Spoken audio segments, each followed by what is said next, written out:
अब हम लोग 14वें अध्याय के दूसरे भाग का श्रवण करेंगे। हम लोग सुन रहे थे, हे अर्जुन, रजोगुण के बढ़ने पर लोभ और प्रवृत्ति अर्थात सांसारिक चेष्टा तथा सब प्रकार के कर्मों का स्वार्थ बुद्धि से आरंभ एवं अशांति अर्थात मन की चंचलता और विषय भोगों की लालसा, यह सब उत्पन्न होते हैं। तथा हे अर्जुन, तमोगुण के बढ़ने पर अंतःकरण और इंद्रियों में अप्रकाश एवं कर्तव्य कर्मों में अप्रवृत्ति और प्रमाद अर्थात व्यर्थ चेष्टा और निद्रादि अंतःकरण की मोहिनी वृत्तियां, यह सब ही उत्पन्न होते हैं। हे अर्जुन, जब यह जीवात्मा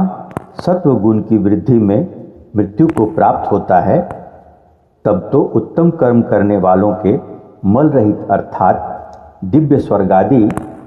लोगों को प्राप्त होता है। रजोगुण के बढ़ने पर अर्थात जिस काल में रजोगुण बढ़ता है उस काल में मृत्यु को प्राप्त होकर कर्मों की आसक्ति वाले मनुष्यों में उत्पन्न होता है। तथा तमोगुण के बढ़ने पर मरा हुआ पुरुष कीट पशु आदि मूढ़ योनियों में उत्पन्न होता है, क्योंकि सात्विक कर्म का तो सात्विक अर्थात सुख, ज्ञान और वैराग्य आदि निर्मल फल कहा है, और राजस कर्म का फल दुख एवं तामस कर्म का फल अज्ञान कहा है।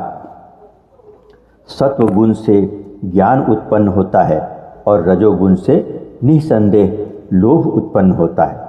तथा तमोगुण से प्रमाद और मोह उत्पन्न होते हैं और अज्ञान भी होता है। इसलिए सत्व गुण में स्थित हुए पुरुष स्वर्गादि उच्च लोकों को जाते हैं और रजोगुण में स्थित राजस पुरुष मध्य में अर्थात मनुष्य लोक में ही रहते हैं। एवं तमोगुण के कार्य रूप निद्रा, प्रमाद और आलस्य आदि में स्थित हुए तामस पुरुष अधोगति को अर्थात कीट पशु आदि नीच योनियों को प्राप्त होते हैं। हे अर्जुन, जिस काल में दृष्टा अर्थात समष्टि चेतन में एक ही भाव से स्थित हुआ साक्षी पुरुष तीनों गुणों के सिवा अन्य किसी को करता नहीं देखता है, अर्थात गुण ही गुणों में बरतते हैं, ऐसा देखता है और तीनों गुणों से अति परे सच्चिदानंद घन स्वरूप मुझ परमात्मा को तत्व से जानता है, उस काल में वह पुरुष मेरे स्वरूप को प्राप्त होता है। तथा यह पुरुष इन स्थूल शरीर की उत्पत्ति के कारण रूप तीनों गुणों को उल्लंघन करके जन्म, मृत्यु, वृद्धावस्था और सब प्रकार के दुखों से मुक्त हुआ परमानंद को प्राप्त होता है। इस प्रकार भगवान के रहस्ययुक्त वचनों को सुनकर अर्जुन ने पूछा कि हे पुरुषोत्तम, इन तीनों गुणों से अतीत हुआ पुरुष किन किन लक्षणों से युक्त होता है और किस प्रकार के आचरणों वाला होता है, तथा हे प्रभु, मनुष्य किस उपाय से इन तीनों गुणों से अतीत हो सकता है। इस प्रकार अर्जुन के पूछने पर श्री कृष्ण भगवान बोले, हे अर्जुन, जो पुरुष सत्वगुण के कार्य रूप प्रकाश को और रजोगुण के कार्य रूप प्रवृत्ति को तथा तमोगुण के कार्य रूप मोह को भी न तो प्रवृत्त होने पर बुरा समझता है और न निवृत्त होने पर उनकी आकांक्षा करता है, तथा जो साक्षी के सदृश स्थित हुआ गुणों के द्वारा विचलित नहीं किया जा सकता है और गुण ही गुणों में बरतते हैं,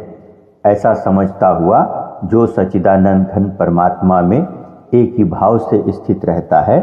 एवं उस स्थिति से चलायमान नहीं होता है, जो निरंतर आत्मभाव में स्थित हुआ दुख सुख को समान समझने वाला है तथा मिट्टी, पत्थर और सुवर्ण में समान भाव वाला और धैर्यवान है, तथा जो प्रिय और अप्रिय को बराबर समझता है और अपनी निंदा स्तुति में भी समान भाव वाला है, तथा जो मान और अपमान में सम है, एवं मित्र और वैरी के पक्ष में भी सम है, वह संपूर्ण आरंभों में कर्तापन के अभिमान से रहित हुआ पुरुष गुणातीत कहा जाता है। और जो पुरुष अव्यभिचारी भक्ति रूप योग के द्वारा मेरे को निरंतर भजता है, वह इन तीनों गुणों को अच्छी प्रकार उल्लंघन करके सच्चिदानंद घन ब्रह्म में एक ही भाव होने के लिए योग्य होता है। हे अर्जुन, उस अविनाशी परब्रह्म का और अमृत का तथा नित्य धर्म का और अखंड एकरस आनंद का मैं ही आश्रय हूँ, अर्थात उपर्युक्त ब्रह्म, अमृत, अव्यय और शाश्वत धर्म तथा एकांतिक सुख, यह सब मेरे ही नाम है, इसलिए इनका मैं परम आश्रय हूँ। इस प्रकार श्रीमद् भागवत गीता के 14वें अध्याय का समापन हो गया। एक बार प्रेम से बोलिए श्री कृष्ण भगवान की जय। ओम क्रीं कृष्णाय नमः, ओम क्रीं कृष्णाय नमः, ओम क्रीं कृष्णाय नमः। इसके बाद हम लोग अब 15वें अध्याय में मिलेंगे। तब तक जय श्री कृष्ण।